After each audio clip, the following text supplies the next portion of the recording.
Bismillahirrahmanirrahim. Assalamualaikum warahmatullahi wabarakatuh. Alhamdulillahilladzi anzala ala abdihil kitaba wa lam yaj'al lahu 'iwaja. Wassalatu wassalamu ala sayyidina Muhammadin nabil mustafa wa ala alihi wa sahbihi wa man ihtada ma ba'd. Hadirin jamaah subuh yang dirahmati Allah Subhanahu wa taala, puji dan syukur marilah senantiasa kita panjatkan kehadiran Allah Subhanahu wa taala atas begitu banyaknya anugerah dan limpahan nikmatnya kepada kita semua, sehingga pada pagi ini kita masih diberikan kesempatan dan juga kesehatan untuk bisa menunaikan salat subuh berjamaah, dan insyaallah kita akan lanjutkan dengan ta'lim. Salat dan salam semoga selalu tercurah kepada junjungan kita Nabi besar Muhammad SAW. Mudah-mudahan kita senantiasa bisa istiqomah melaksanakan sunnah-sunnahnya, dan semoga di akhirat kelak kita mendapatkan syafaatnya. Amin ya rabbal alamin. Mari hadirin jamaah subuh yang dirahmati Allah Subhanahu wa taala, pagi ini kita insyaallah akan kembali belajar mengenai waktu-waktu salat. Pada pertemuan yang lalu kita sudah belajar mengenai hal-hal yang membatalkan wudu. Insyaallah hari ini kita belajar mengenai waktu-waktu salat dan juga perbedaan pendapat di antara para ulama. Baik, mengenai waktu salat, Allah Subhanahu wa taala berfirman di dalam surah An-Nisa ayat 103, A'udzubillahi minasyaitonirrajim. Bismillahirrahmanirrahim. Innas salata kanat 'alal mu'minina kitaban mawquta. Sesungguhnya salat itu diwajibkan atas orang yang beriman dan sudah ditentukan waktu-waktunya itu kapan. Jadi waktu salat kita tidak bisa ngarang, sehari itu 5 kali. Ada subuh, zuhur, asar, maghrib dan isya. Dengan rakaat, jumlah rakaatnya juga tertentu yang memang tidak bisa dikarang. Dan juga dalam surah An-Nisa ayat 103 Allah berfirman juga, aqimus sholata liduluki syamsi ila ghasaqil laili wa qur'anal fajr inna qur'anal fajri kana masyhuda. Jadi karena salat dari mulai matahari tergelincir itu waktu zawal, itu waktu zuhur sampai dengan gelap, sampai dengan malam. Jadi waktu salat itu dari mulai matahari terbit, matahari tergelincir, ayat ini ya, sampai dengan malam. Kemudian juga ada satu lagi namanya salat subuh, yaitu di waktu pagi.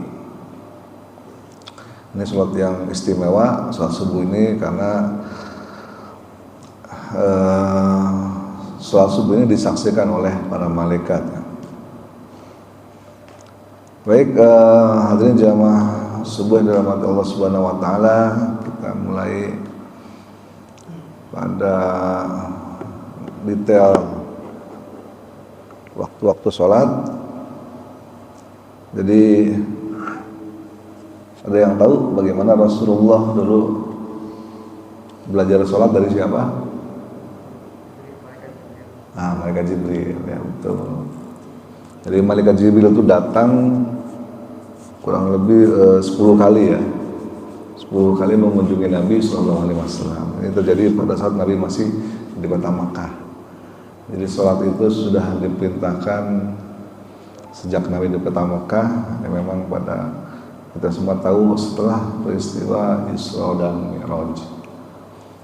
Di kota Makkah, jadi malaikat Jibril alaihissalam turun untuk mengajari Nabi tata cara sholat, tata cara wudhu tentunya sebelumnya, dan kemudian juga waktu-waktu sholat. 10 kali datang mengunjungi Nabi SAW. Kedatangan 10 kali dalam arti berarti 2 hari ya, 2 hari, 1 hari itu 5 kali datangnya Jibril. Dan kedatangan di hari pertama itu Jibril biasanya datang di waktu awal sholat mengajarkan Nabi, dan di hari kedua Jibrilnya datang di waktu akhir sholat mengajarkan Nabi. Kemudian dia berkata, wahai Rasulullah, inilah batas dua waktu sholat, yang pertama dengan yang kedua. Di antara dua waktu inilah sholat dilaksanakan. Gitu. Baik, yang pertama adalah waktu sholat zuhur. Waktu sholat zuhur, Jibril datang tepat saat waktu zawal. Itu tergelincirnya matahari. Disebut tergelincir karena memang waktu itu adalah matahari berada pada puncaknya, sehingga kalau kita berdiri di depan matahari berada di atas ubun-ubun, tidak kelihatan bayangan. Kita nggak ada kelihatan bayangannya. Nah, zaman dulu kan waktu sholat itu menggunakan tongkat ya, ditancapkan gitu, sehingga kelihatan posisi matahari di mana. Kalau misalnya pas tongkat tersebut tidak ada bayangannya, kemudian tergelincir ke arah barat atau muncul bayangannya sedikit ya, tergelincir. Jadi udah ada bayangannya dikit, itu namanya waktu tergelincir, dan itu menandakan sudah masuk waktu sholat zuhur. Dan saat itulah malaikat Jibril alaihissalam datang menemui Rasulullah dan kemudian mengajarkan sholat kepada Nabi Sallallahu Alaihi Wasallam. Di waktu berikutnya, di hari berikutnya, Jibril datang lagi di siang hari juga waktu sholat zuhur, tapi saat bayangan benda sama panjangnya dengan benda aslinya. Jadi kalau kita menancapkan punya tiang, atau kita sendiri berdiri, maka tinggi bayangan kita sama dengan kitanya sendiri tingginya. Nah, itu adalah akhir waktu sholat zuhur. Kemudian Jibril berkata, inilah waktu sholat zuhur, antara yang kemarin itu awalnya sama yang sekarang ini akhirnya. Kira-kira Jibril mengatakan seperti itu. Nah, kemudian waktu sholat asar mirip dengan sholat zuhur di akhir tadi. Jadi di hari pertama sholat asarnya dimulai pada saat bayangan benda sama tinggi dengan tinggi benda aslinya, kemudian sedikit memanjang. Nah, itu masih udah masuk waktu sholat asar. Kalau persis sama, nah itu adalah abu-abu ya, antara akhir sholat zuhur dengan awal sholat asar. Jadi tidak ada jeda. Kira-kira begitu bayangannya agak sedikit lebih panjang, berarti sudah masuk waktu sholat asar. Nah, kemudian di hari kedua Jibril datang lagi mengunjungi Nabi Sallallahu Alaihi Wasallam, dan beliau di akhir ya, di ujung sebelum matahari terbenam, itu mengajarkan untuk sholat asar. Jadi kalau di hadis ini, nah ini perbedaan pendapatnya nanti di waktu sholat asar ya. Jadi di hadis, nah kita sebut aja hadis Jibril, dalam kitab ini sebut hadis Jibril. Jadi di hari kedua waktu sholat asar, Jibril mendatangi Nabi pada saat bayangan kita 2 kali lebih panjang dibanding tinggi aslinya. Jadi Jibril datang di situ. Nah, inilah akhir waktu sholat asar. Kira seperti itu ya. Tapi ada hadis lain nanti. Nah, ini yang jadi nanti bahan perdebatan mulai waktu sholat asar. Jadi saat bayangan kita panjangnya 2 kali dari aslinya. Tapi ada hadis lain nanti kita bahas. Kemudian waktu sholat maghrib adalah cuma 1 waktunya. Jadi Jibril di hari pertama dengan di hari kedua itu datangnya sama waktunya. Nah, sehingga ada ulama yang mengatakan waktu sholat maghrib itu ya itu. Nah, ini perselisihan pendapatnya sama. Tapi ada hadis lain yang menjadikan penyebab perbedaan pendapat untuk sholat maghrib. Untuk sholat isya, Jibril datang di hari pertama pada saat mega merah sudah hilang. Mega putih, mega merah dan mega putih kemudian hilang gelap. Kemudian di hari kedua Jibril datang pada sepertiga malam. ini juga menyebabkan perselisihan nih, kapan batas akhir waktu sholat isya. Karena berdasarkan hadis Jibril tadi sepertiga malam, tapi kita akan mengenal waktu isya kapan? Ya sebelum terbit fajar kan begitu. Ada hadis yang memang berbeda, makanya para ulama ada perselisihan pendapat di sini. Baik jamaah subuh yang dirahmati Allah Subhanahu wa taala, kita lihat lagi kembali ke waktu sholat zuhur. Ya, tadi udah saya jelaskan bahwa tergelincirnya, kemudian sampai dengan tinggi badannya sama ya. Yang itu tidak ada perbedaan pendapat yang ini ya, yang menonjol. Nah, tapi di sini ada perbedaan hadis mengenai apakah sholat zuhur itu dilaksanakan sebaiknya di awal waktu atau tidak. Nah, ini ada perbedaan pendapat di sini. Kalau kita kan mengenal secara umum yang nama sholat ya sebaiknya di awal waktu kan gitu. Karena ada hadisnya bertanya Mu'ad apa sahabat siapa lupa saya. Bertanya pada Nabi, ya Rasulullah, ayul a'mali ahabbu ila Allah. Amal apa yang paling cintai Allah? Rasulullah mengatakan, as-salatu ala waktiha. Salatlah pada waktunya. Kemudian apalagi ya Rasulullah, birrul walidain kata Nabi. Patuh kepada kedua orang tua. Kemudian apalagi ya Rasulullah, jihad fi sabilillah, dengan berjihad di jalan Allah. Hadis ini ada yang menerjemahkan sholatlah di awal waktu, sholatu ala waktiha. Padahal di dalam kalimat hadisnya tidak ada kata kalimat di awal waktu ya, tapi sholatlah pada waktunya. Cuma memang ada hadis lain yang tadi diriwayatkan oleh Imam Bukhari. Kalau tidak salah, pun ada hadis lain diriwayatkan oleh Imam Muslim dengan tambahan kalimat awali waktiha, jadi di awal waktu. Nah, itu adalah secara umum diterima sebagai sebuah dalil umum bahwa kalau sholat itu sebaiknya dilakukan di awal waktu. Cuma ada kondisi, ada hadis lain khusus untuk sholat zuhur. Kita bahas sholat zuhur saat ini. Itu pada salat zuhur ada hadis yang menyatakan bahwa Rasulullah menangguhkan salat zuhur di saat cuaca sangat panas, terik. Jadi salat zuhur yang tabah. Kalau udah nggak begitu panas, baru kita salat zuhur. Jadi para sahabat dan saja menunggu karena melihat cuaca sangat panas. Kenapa begitu? Karena kalau saat cuaca panas maka akan mengurangi kehusyuan. Karena waktu itu kan belum ada AC ya zaman itu. Kalau kita sekarang enak ada AC, ada kipas. Waktu zaman dulu boro-boro gitu. Masjid Nabawi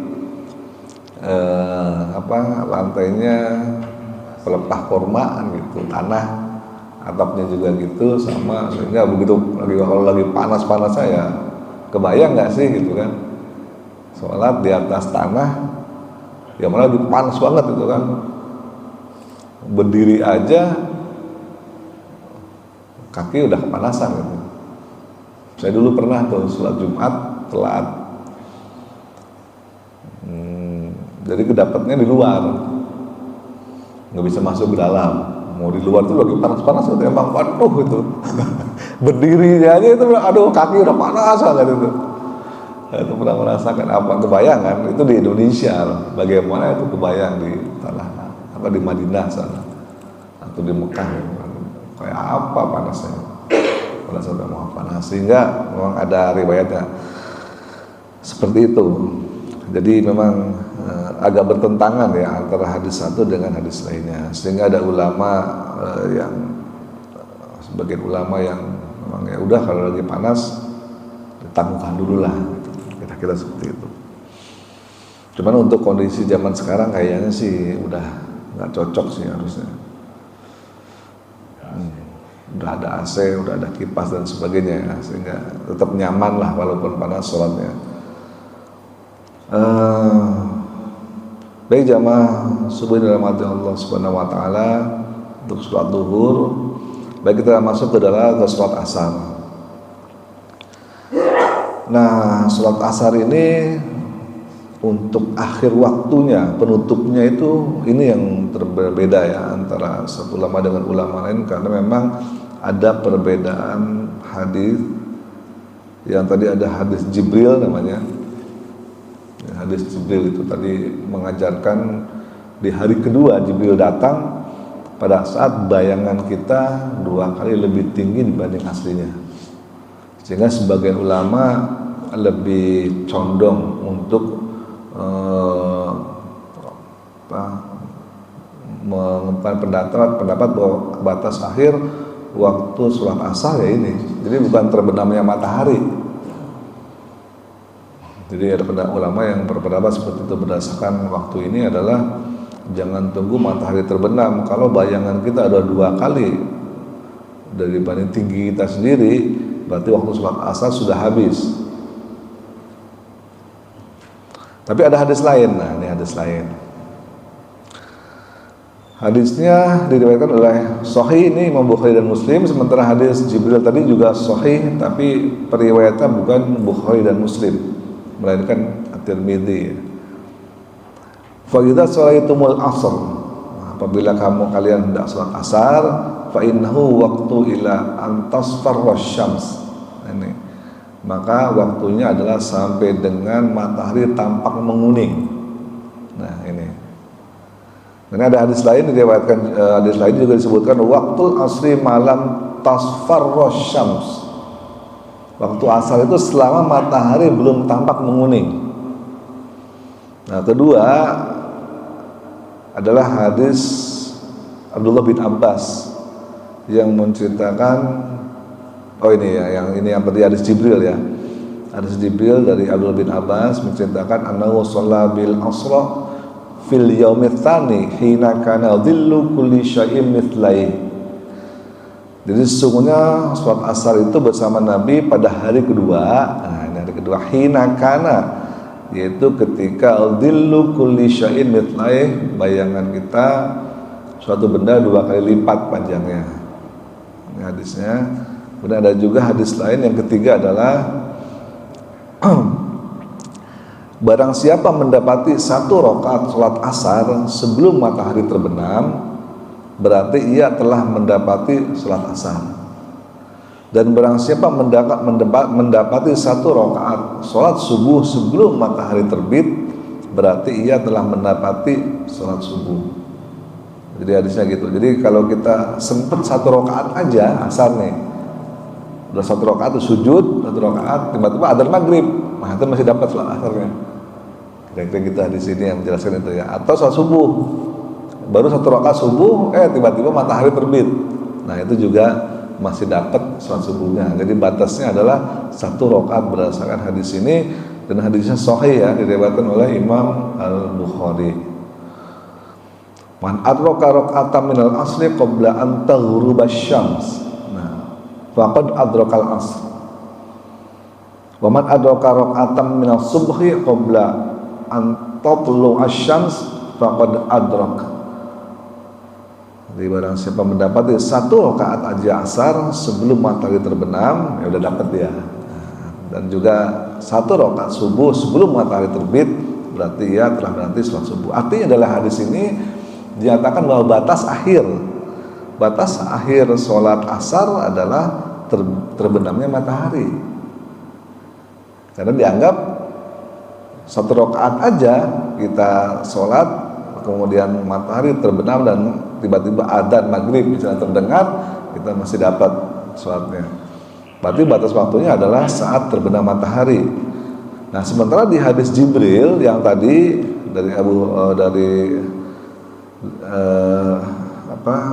dari Ibnu Abbas ya, kalau yang hadis yang ini dari Abu Hurairah, dari Ibnu Abbas dikatakan bahwa Jibril datang di hari kedua kepada Nabi itu pada saat bayangannya 2 kali lipat dibanding tinggi aslinya.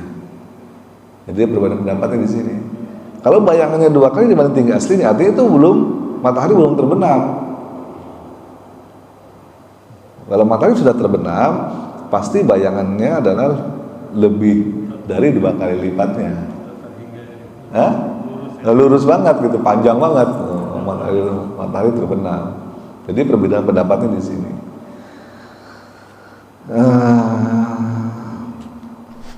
Menurut para ulama yang lebih mengunggulkan hadis Jibril, ya, waktu ideal untuk melakukan sholat asar ialah ketika ukuran bayangannya suatu benda 2 kali lipatnya. Dan menurut para ulama yang lebih mengunggulkan hadis Ibnu Umar, waktu ideal untuk melakukan sholat asar ialah saat matahari tampak sudah menguning.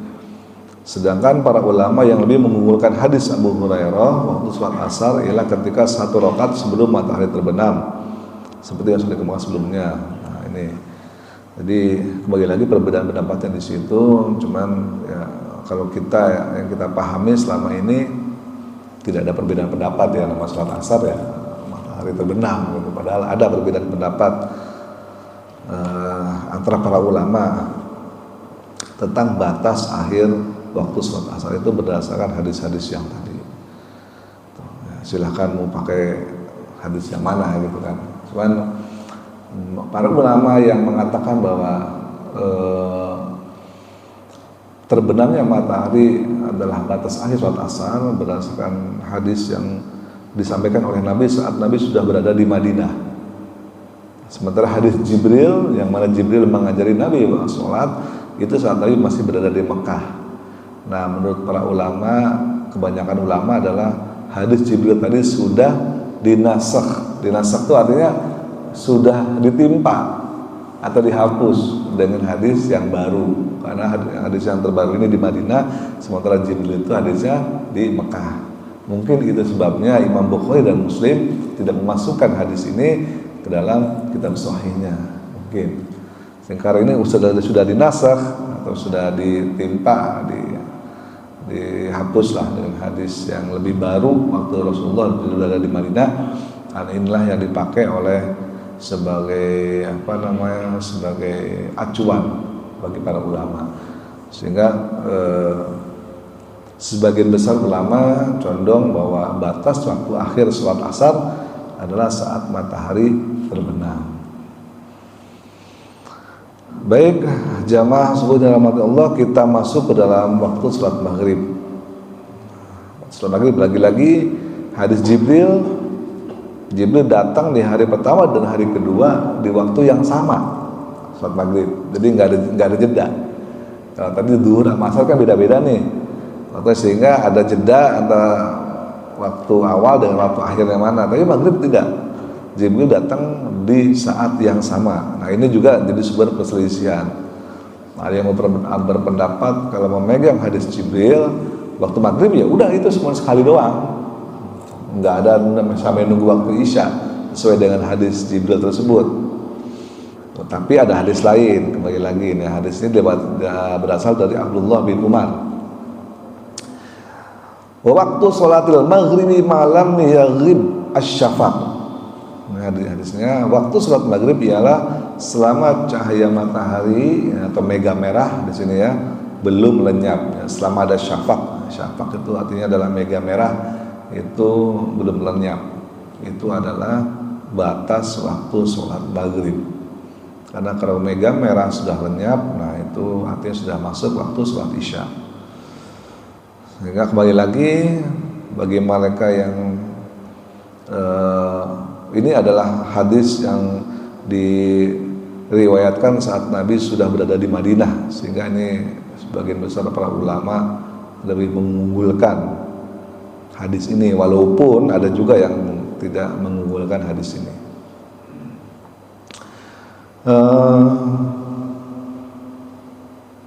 Kemudian waktu sholat maghrib, udah waktu sholat isya gitu ya.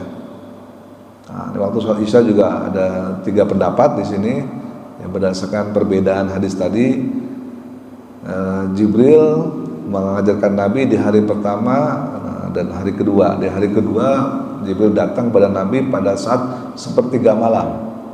Jadi kira-kira kalau malam itu dibagi 3 ya. Jadi misalnya masuknya waktu sholat isya adalah jam 7 kurang lebih. Kemudian subuh misalnya jam 4:30 lah tampangnya, atau jam 4. Ya kita bagi 3 aja. Jadi kurang lebih sepertiga malam itu sekitar jam 10 jam 11. Kira-kira seperti itu ya kalau kita melihat di dalam kondisi di Indonesia. Jadi Jibril di hari pertama datang di waktu sholat Isya itu setelah mega merah tadi menghilang, udah gelap. Nah, itulah awal waktu sholat Isya. Kemudian Jibril di hari kedua datang mengunjungi Nabi sholat Isya itu pada sepertiga malam. Sehingga ada juga ulama yang mengatakan batas akhir waktu sholat Isya adalah sepertiga malam. Nah tapi lagi nih, ada hadis lain. Ini hadisnya juga sahih, diriwayatkan oleh Abu Dawud. Hadis diriwayatkan oleh Abu Dawud. Jadi hadisnya mengatakan laula an asyqa ala ummati la akhartu hadhihi sholati ila nisfil lail. Jika saja an asyqa tidak memberatkan ala ummati umatku la akhartu, sungguh aku akan mengakhirkan sholat Isya ya di pertengahan malam, tengah malam. Jadi Rasulullah itu sebenarnya menghendaki atau menginginkan kalau saja tidak memberatkan umatnya, maka sholat Isya itu dilaksanakan di tengah malam. Itulah waktu terbaik sholat Isya. Beda dengan kita. Kalau kita kan adzan sholat. Nah, waktu terbaik sholat Isya dia tidak tidak memberatkan ya.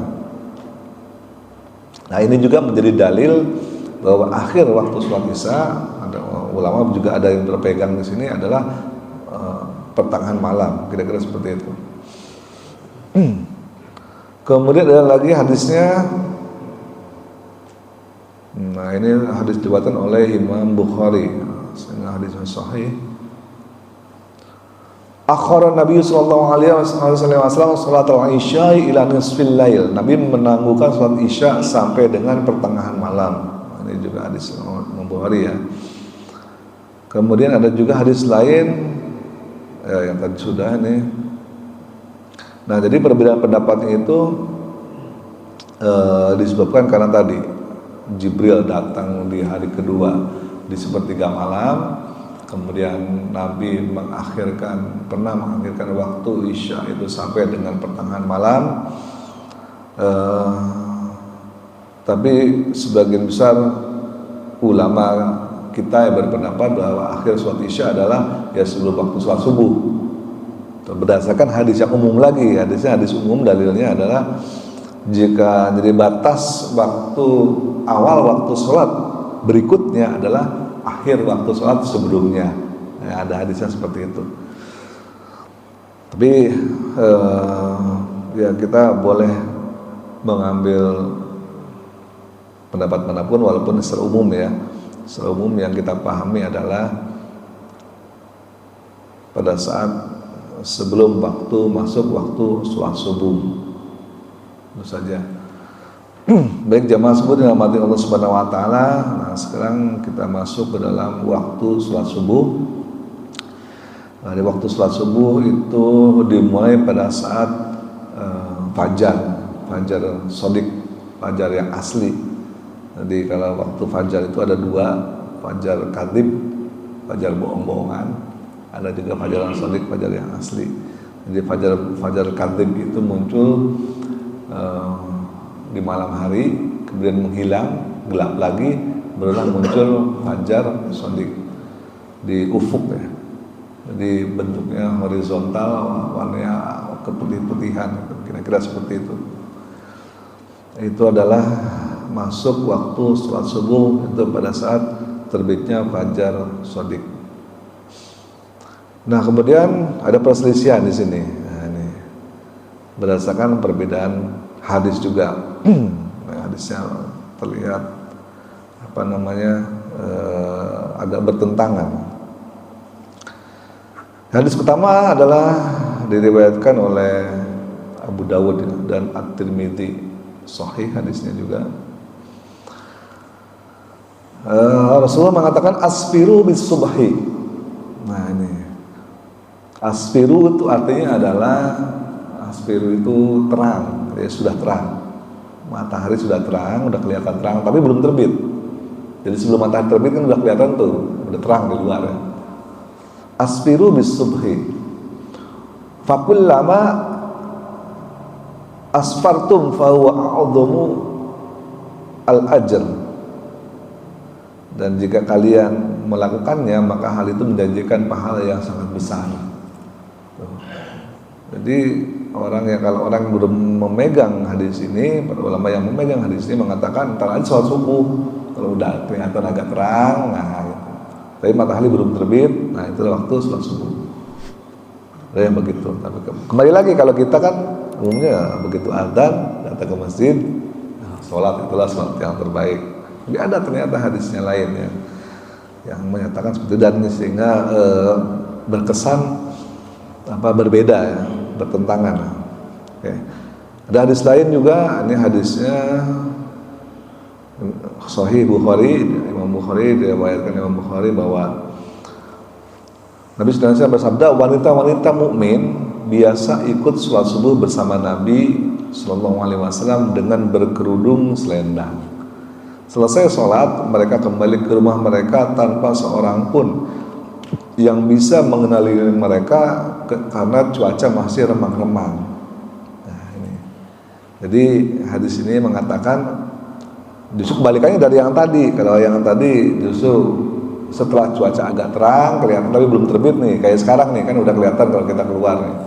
Ya kan, jalan udah kelihatan udah nggak begitu gelap. Inilah waktu yang sholat subuh yang terbaik gitu menurut hadis yang tadi. Tapi ada hadis lain. Nih, ibu-ibu pulang dari masjid, ya kan, pakai kerudung, di jalan itu mereka tidak saling mengenali ini siapa ya, ini siapa, nggak saling. Kenapa? Karena memang cuaca masih remang-remang, kira-kira seperti itu. Jadi hadis ini juga sekaligus sebagai dalil ternyata ibu-ibu juga ke masjid juga gitu. Jadi jangan ada yang bilang ibu gak usah ke masjid. Nah, ibu-ibu di zaman Nabi juga pada ke masjid juga untuk sholat berjamaah di masjid maksudnya. Baik, dia berbeda pendapat di situ. Secara lahiri ya hadis tersebut menunjukkan bahwa itulah sholat subuh yang sering dilakukan Nabi. Nah, tapi ada ulama yang menganggap bahwa hadis yang tadi, yang pertama tadi diriwayatkan dari sanadnya Rafi bin Khadij, itu adalah merupakan merupakan hal yang bersifat khusus ya. Artinya ya mungkin karena hal-hal tertentu sehingga dilaksanakannya setelah agak terang. Yang perbedaan pendapatnya di situ. Tapi kembali lagi yang ingin kita tekankan di sini adalah artinya jangan sampai kita menyalahkan mereka yang kok lu beda sih gitu loh, nggak sesuai dengan sunnah misalnya gitu kan, sunnahnya nggak nyunah misalnya gitu. Ternyata hadisnya ada gitu, ternyata orang mengamalkan seperti itu ya ada dalilnya, ada dasarnya gitu, bukan ngarang-ngarang. Mungkin aja mereka yang mengatakan seperti itu adalah mereka yang belum baca hadisnya atau belum tahu dalil-dalilnya. Mereka hanya memegang satu dalil saja. Baik, ternyata ada perbedaan pendapat mengenai tadi waktu sholat. Nah, kembali lagi tadi ada hadisnya, akhir sholat subuh adalah seperti hadis tadi ya, man adraka raka'atan minas subhi qabla an tadlu asy-syams faqad adraka as-subh. Barang siapa yang mendapati satu rakaat saja ya kan, salat subuh sebelum matahari terbit, an tadlu asy-syams, sebelum matahari terbit, faqad adraka as-subh, maka sungguh dia telah mendapatkan salat subuh, sudah mendapati salat subuh. Jadi itulah yang dipegang oleh sebagian besar para ulama batas akhir salat subuh ya, pada saat terbit matahari, dan selama kita masih dapat satu rakaat saja pada saat terbit matahari tersebut ya sudah dapat sholat subuhnya. Baik, sampai sini ada pertanyaan? Ya, waalaikumsalam. Ada sedikit tentang sejarahnya, Pak. Ya, kalau Nabi Muhammad itu belajar sholat itu dari malaikat Jibril. Ya. Terus bagaimana apakah yang mungkin pertanyaan saya juga ditanya, apakah sudah ada sholat atau siapa kira-kira yang mengajarkannya, dan apakah sholatnya sama dengan yang diajarkan oleh mereka Jibril? Mungkin itu aja Pak. Baik. Jadi sholat itu kalau berdasarkan dalil ya, hadis Al-Quran dan Al-Quran sudah ada syariatnya sejak zaman Nabi Ibrahim alaihissalam. Nabi Ibrahim itu nabi yang tertua ya. Adam, Idris, Nuh, terus Hud, Saleh, Ibrahim. Nabi yang ke-6. Jadi tua banget Nabi ke-6 Ibrahim. Dalam Al-Quran yang mungkin saya juga terkadang baca ayatnya kan.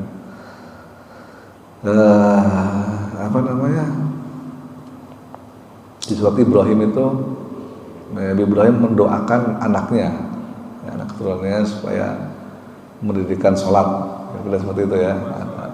Apa namanya? Liyuqimus sholati faj'al afid'a, gitulah kira-kira ayatnya di surat Ibrahim. Artinya syariat sholat sudah ada sejak zaman Nabi Ibrahim. Tapi bagaimana caranya? Nah itu ya para ahli sejarah tidak mengetahui tata caranya ya. Tapi ada satu hadis mengenai hadis waktu Rasulullah Mi'raj, yaitu hadis bahwa Rasulullah memimpin sholat di Masjidil Aqsa, dan yang jadi jamaahnya adalah seluruh para nabi. Nggak bisa kebayang 124.000 nabi sholat berjamaah dengan Rasulullah sebagai imam di situ di Masjidil Aqsa sebelum beliau Mi'raj. Artinya para nabi-nabi sebelumnya ya mereka tahu tata cara salatnya Nabi Muhammad SAW gitu. Dengan hadis yang tadi Rasulullah sebagai imam, para nabi yang sebelumnya sebagai makmum. Sebelum Mi'raj itu sholat di Masjidil Aqsa 2 rakaat.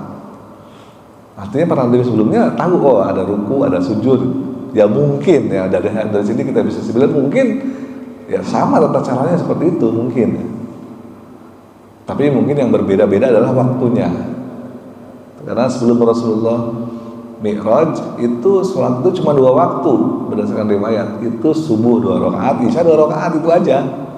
Jadi waktu pagi, istilahnya pagi ya, subuh 2 rakaat, kemudian waktu isya 2 rakaat, cuma itu, waktunya cuma 2 kali. Sebelum Rasulullah Isra Mi'raj, sebelum turun perintah sholat langsung dari Allah Subhanahu Wa Taala, tetap sudah diperintahkan sholat. Nabi dan tentu yang orang-orang terdekatnya ya, Khadijah, kemudian Ali bin Abi Thalib. Nah, mereka sudah melaksanakan sholat sehari 2 kali, subuhnya 2, isyanya 2. Tapi setelah turun perintah Isra Mi'raj baru diubah tuh 5 waktu sholatnya, subuh 2 seperti sekarang lah, zuhurnya 4, asarnya 4 dan seterusnya. Itu sebelum Isra Mi'raj ada 2 waktu. Mungkin ya bisa jadi nabi-nabi terdahulu ya mungkin itu juga pagi 2, isya 2, mungkin bisa jadi gitu. Buktinya apa? Buktinya para nabi terdahulu bisa kok sholat, nggak ada yang bingung waktu sholat di Masjidil Aqsa tadi, jamaah dengan Nabi kan nggak ada yang bingung kan? Gimana lu caranya? Kebayang kalau mu'alaf misalnya kan baru belajar sholat kan nggak tahu. Ruku baca apa rukunya, nggak sujud baca apa sujudnya. Mereka tahu semua para nabi, nggak ada yang nyenggol nabi sebelahnya.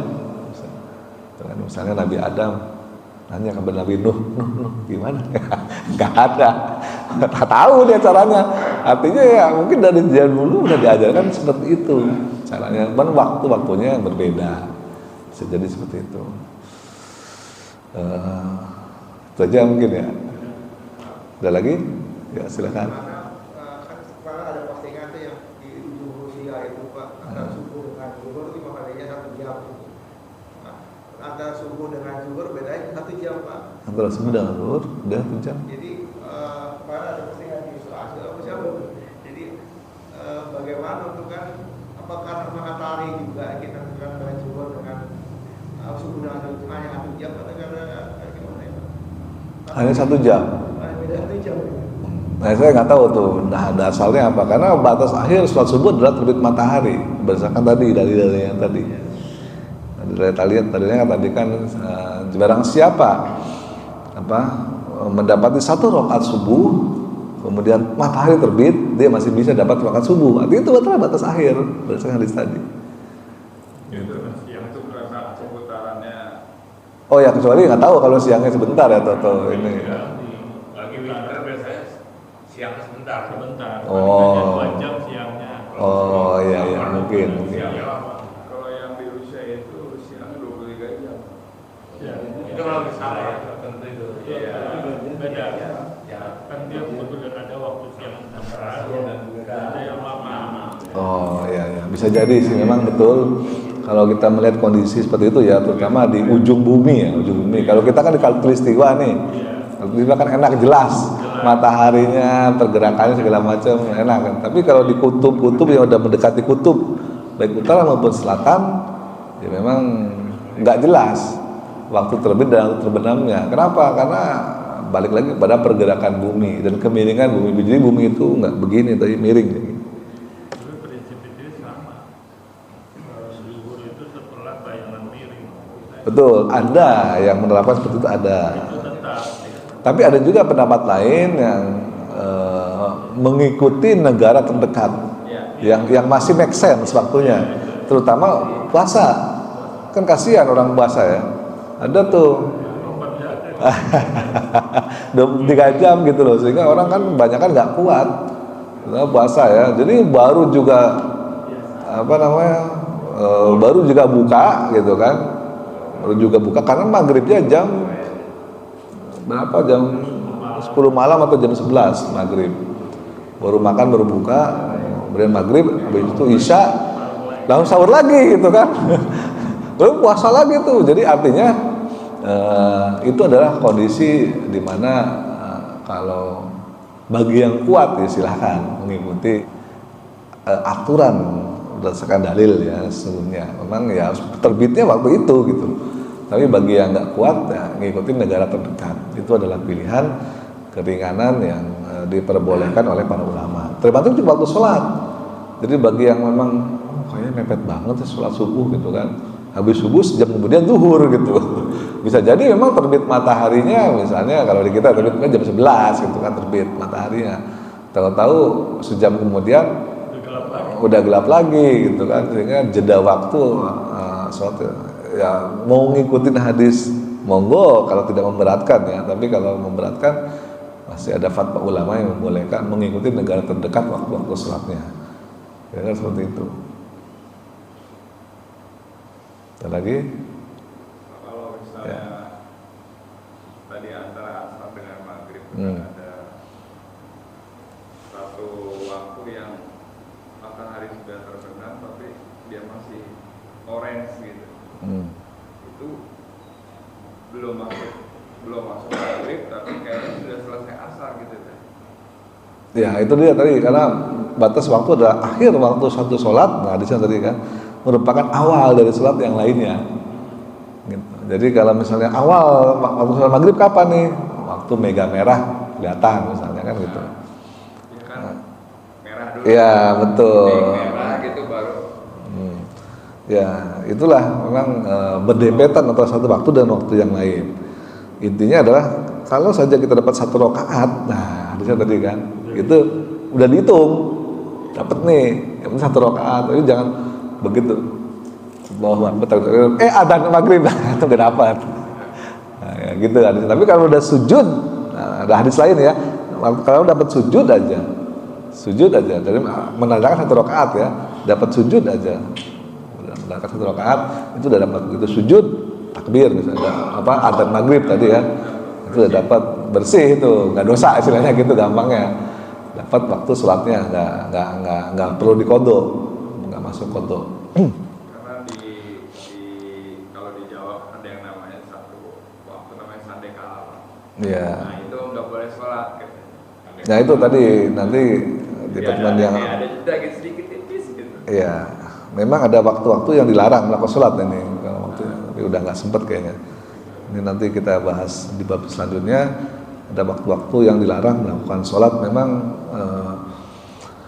dalam melakukan sholat itu secara umum ada 3. Jadi setelah subuh, kemudian pada matahari berada persis di atas, nggak ada bayangan, nah itu nggak boleh juga. Kemudian terakhir waktu terbenamnya matahari, waktu sandekala itu tadi kala kata Jawa. Ya, insya Allah nanti di pertemuan berikutnya kita membahas waktu yang dalam sholat. Tadinya saya pikir sempat, saya siapin sampai sini, ternyata nggak sempat. Baik, ada lagi pertanyaan?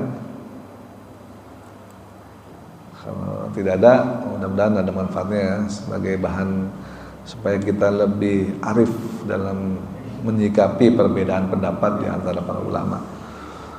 Terima kasih atas perhatiannya. Mohon maaf jika saya ada kesalahan. Kita tutup dengan kafaratul majlis. Subhanallahumma bihamdika asyhadu an la ilaha illa anta astaghfiruka wa atubu ilaik. Billahi taufiq wal hidayah. Assalamualaikum warahmatullahi wabarakatuh.